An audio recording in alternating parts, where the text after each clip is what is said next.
건강한 수면이라는 것은 적절한 수면 시간과 양질의 잠을 의미합니다. 잠들기가 어렵다? 잠은 드는데 자꾸 깬다. 잠도 들고 자꾸 깨지는 않는데 일찍 깨고 다시 잠들지 못한다. 이전과 달리 너무 꿈을 많이 꿔서 자고 일어나도 개운치가 않고 피곤하다. 잠들기도 어렵고 잠들어도 자꾸 깨고 꿈도 많이 꾼다.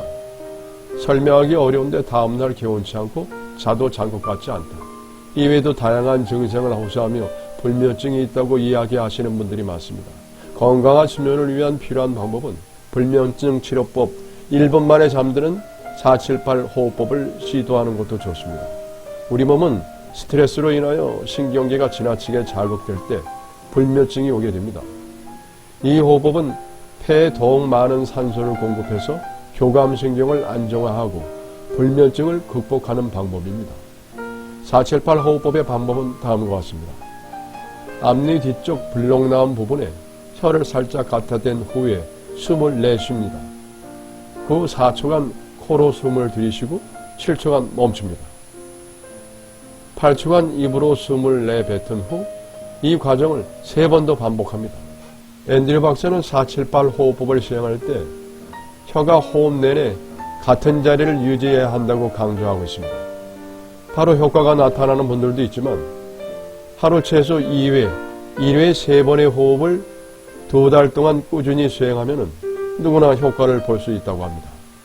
478 호흡법을 했을 때 잡생각이 많이 나서인지 1분 만에 잠이 안 온다는 후기가 있습니다. 478 호흡법을 할 때는 명상처럼 잠시 생각을 멈추는 것도 필요한 것 같습니다. 두 번째는 수면 위생 지키기입니다. 수면 위생이란 수면을 돕는 생활 습관을 말합니다. 가장 중요한 수면 위생은 잠자리에 적합한 침실 환경을 만드는 것입니다. 숙면할 수 있는 가장 좋은 환경은 온도 20에서 22도, 습도는 40에서 60%입니다. 조명은 어두울수록 잠들기 좋습니다. 잠드는 데 도움을 주는 멜라토닌은 어두울수록 분비되기 때문이죠. 침실은 어둡게 형성하는 게 좋습니다. 세 번째는 수면 방해 물질을 차단하기. 잠자리에 들기 3시간 전부터는 수면 방해 물질을 차단해야 합니다.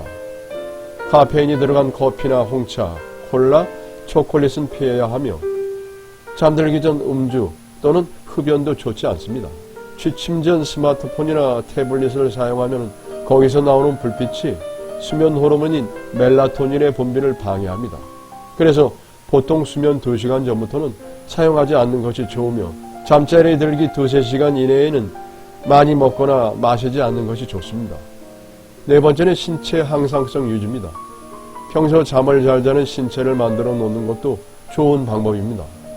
이를 의학적으로는 신체 항상성이라고 합니다. 신체 항상성을 유지하려면 우선 전날 아무리 늦게 자더라도 내일 아침 같은 시간에 일어나야 합니다. 낮잠을 되도록 피하되 정말 졸리다면 10분에서 15분 정도로 제한해야 하며 낮잠은 되도록 피하되 정말 졸리다면 10분에서 15분 정도로 제한해야 합니다. 잠자리에 누워있는 시간을 일정하게 하는 것도 좋은 방법입니다. 건강한 수면은 신체와 뇌의 건강 유지에 매우 중요하니까요. 일의 능률 형성과 삶의 활력 증진에도 매우 중요한 요소입니다. 건강한 수면을 위한 방법을 잘 실천하셔서 건강하고 활기찬 생활을 하시기 바랍니다. 잠은 보약입니다.